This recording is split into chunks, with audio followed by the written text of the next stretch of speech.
And I can't There is understand, genuine outrage, man. I can't square this so-called gesture, Sushant Sareen, with this invitation. I mean, this gesture, this invitation, call it what you, I can't square this with the outrage. I mean, people are genuinely angry at this.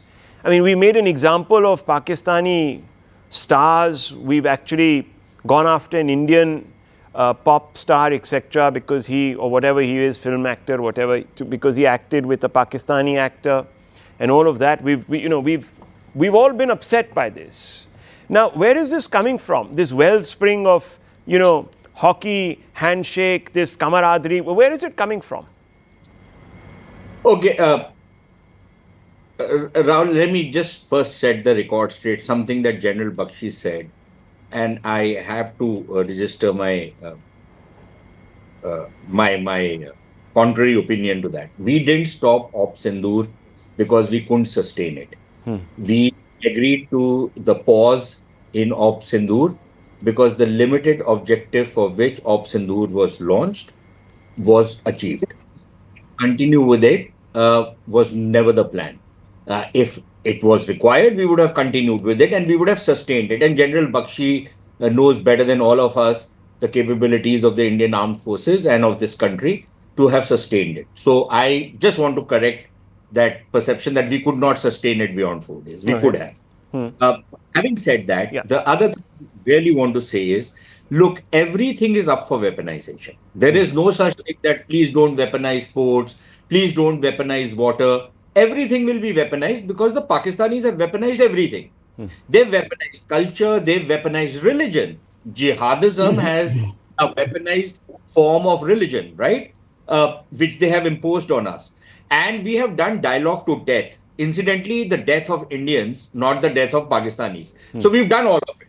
Now, having said that, I completely understand the outrage of people that why is this, hockey team coming from Pakistan or some other team will come to Pakistan. And there's a very simple reason for that. Again, I'm not saying I agree with that reason, but I'm giving you that reason. The reason is that this is an international tournament.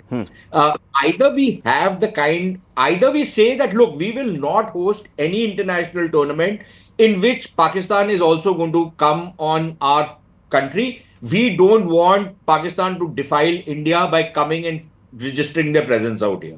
We don't want them to come. And if that means that we are not going to hold a tournament, we will not hold a tournament. Either we take that position. No, but where is this? Well, what I'm asking, I'm trying to understand what is the thinking.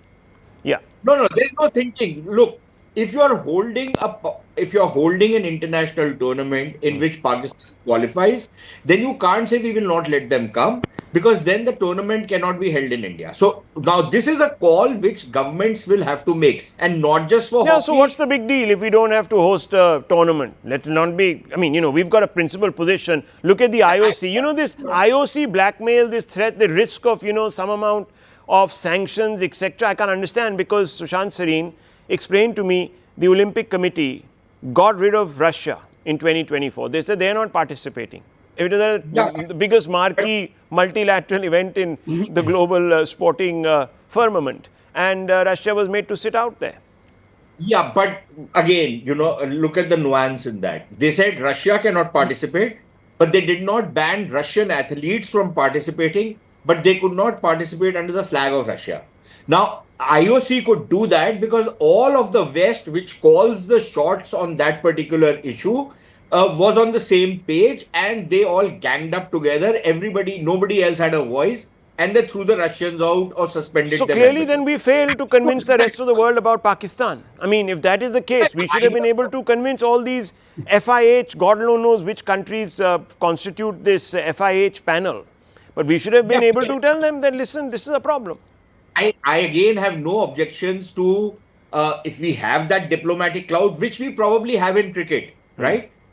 If we have the diplomatic clout, if you have the financial clout, by all means, muster up the support and do that. I don't want them to come. I'm very clear on it. But I'm just trying to explain to you what the political and the diplomatic and the legal position is if you are holding an international tournament in India. That is the limited point I'm making. So it's not as though this is an icebreaker, this is some kind of camaraderie which we are showing. In fact, as far as I'm concerned, even if the Pakistani team is coming, make sure that no journalist is given a visa, make sure that no extra support staff is given a visa, make sure that they're kept in a very, very tight No, but we have to box. still watch this nonsense on our own soil. I mean, do you think I'm going to pay to go there? I mean, come on. I mean, this is ridiculous for some obligation that we have to the FIH. Cancel the damn tournament. I mean, what difference does it make if you register such a strong protest? We did it with South Africa. We've done it with several other countries around the world. I mean, come on. There have been 16 countries over the years that have been blacklisted by the Olympic movement. Add one sentence. I agree with what General Bakshi was saying. That look, it cannot be that only the soldiers on the borders are going to be giving sacrifices and everybody else has it hunky-dory, who Exactly. play cricket. No, then that means that if, for example, in a particular cricket tournament, a draw brings India and Pakistan in a pool match, we will say we are not going to play against this terrorist state. Yeah. We will not play against them, even if it means docking our points. Exactly. Fine, we are very happy to do that. Then show that, then the government must take that decision that this is the path we are going to tread. And in fact, Sushant Serene, the world will wake up. They'll say India is ready to forego 2 points on a matter of principle. There must be something odd here.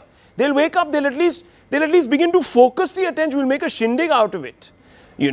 So okay. So let's open this up. You set the context very well. Both. Yes. Rahul, can I just put in a word? I just want to clarify. Yeah. Go ahead. Rahul, I think Sushant has gotten me wrong. All that I was saying was that we had one total air superiority over the skies in Pakistan. We could have punished them for 2 to 3 days more. That is my limited point. Nobody wants a war of 3.5 years duration like the Russia-Ukraine war. Yeah. But certainly having gained air superiority, having gained the freedom of the skies, we could have hit them for at least 2 to 3 days more. That's a widely 21 terror targets are there. We hit only 9. That's a very widely but supported coming view. back to this issue. And coming back to the issue here, like you very rightly pointed out, South Africa was banned for its apartheid horrific policies. Yes. And it was kept out. Sporting spirit, etc. Because the song and dance was made about on that principle of that it is horrific. Because and it was kept out. Yeah, absolutely. So why can't Pakistan, if we relent, how do you expect other countries to follow? That's the point. That's the point. You see, hard power is needed. Network 18 is now the clear leader in digital media with 55% more users on native platforms and social media than Times Internet. Network 18, the undisputed leader of news networks, way ahead of the times.